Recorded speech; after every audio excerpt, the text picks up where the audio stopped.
নমস্কার, আমি doctor Miheeka Bala, oral and maxillofacial surgeon, Kolkata থেকে।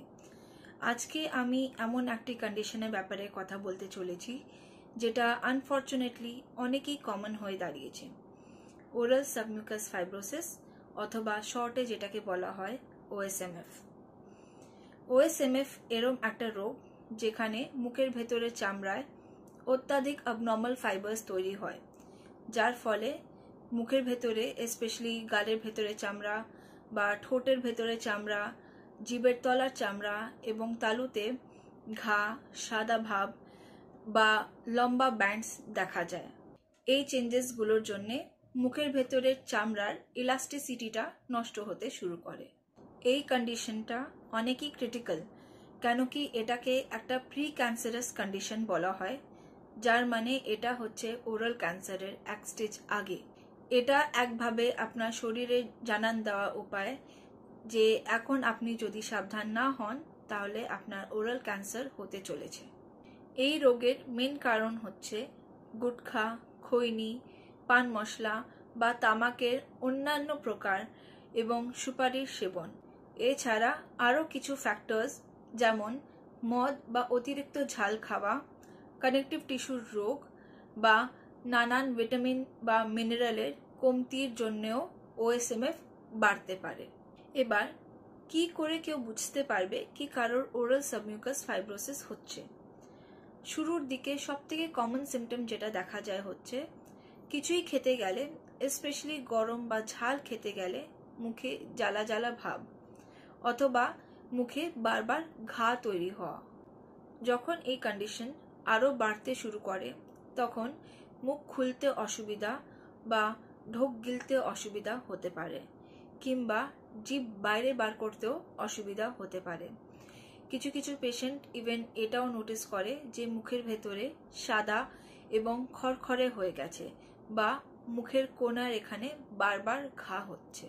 এবার যদি কারোর এই সিমটমস দেখা যেতে শুরু করে তখন কি করা উচিত?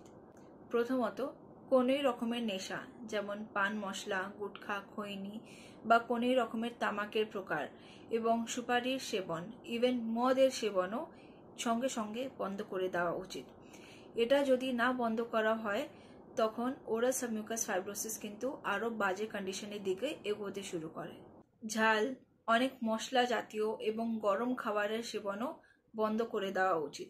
যা খাবেন রুম টেম্পারেচারে করে খান, বরং অনেক ফল এবং শাকসবজি খাওয়া উচিত যাতে ওদের অ্যান্টিঅক্সিডেন্ট প্রপার্টিজের জন্য ওএসএমএফ আরও বাজে কন্ডিশনের দিকে না এগোয়।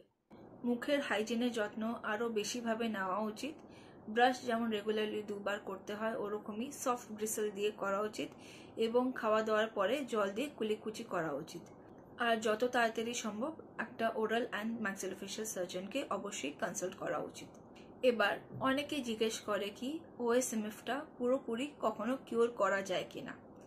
দেখুন, ওএসএমএফ এর জন্য মুখের ভেতরে যা যা চেঞ্জেস হয়ে থাকে ওইগুলো কিন্তু পুরোপুরি নর্মালের মধ্যে ফেরানো যায় না, তবে যা যা সিমটমস বা প্রবলেমস হচ্ছে ওই চেঞ্জেসের জন্য ওইগুলোকে ম্যানেজ করার জন্য ডেফিনেটলি চিকিৎসা করা যায়। ওরাল সাবমিউকাস ফাইব্রোসিসের অনেক স্টেজেস হয়, তাই চিকিৎসার মাধ্যমও সব স্টেজের জন্য আলাদা।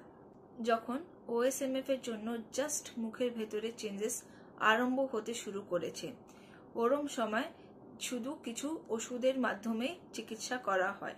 যখন মুখের ভেতরের চামড়া টাইট হতে শুরু করে বা পেশেন্টের মুখ খুলতে হালকা অসুবিধা হচ্ছে ওরম স্টেজে মুখের ভেতরে কিছু ইনজেকশনস দিয়ে সিমটমসকে ম্যানেজ করার চেষ্টা করা হয়। লাস্টে যখন কন্ডিশনটা এরম একটা পর্যায়ে আসে যে পেশেন্ট আর মুখ খুলতে পারে না, তখন পেশেন্টের খাওয়া দাওয়ায় অনেক অসুবিধা হয়, তার ফলে পেশেন্টের নিউট্রিশনও অনেক কমতি হতে শুরু করে। এরম স্টেজে শুধু সার্জারিই একমাত্র অপশন থাকে।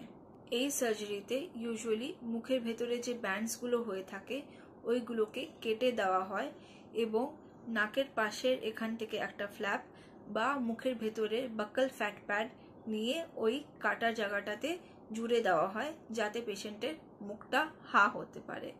এটার সাথে সাথে নিচের চোয়ালের কোরোনার প্রসেসটাকেও অনেক সময় বাদ দেওয়া হয় যাতে পেশেন্টের মুখ খুলতে আরও সুবিধা হয়।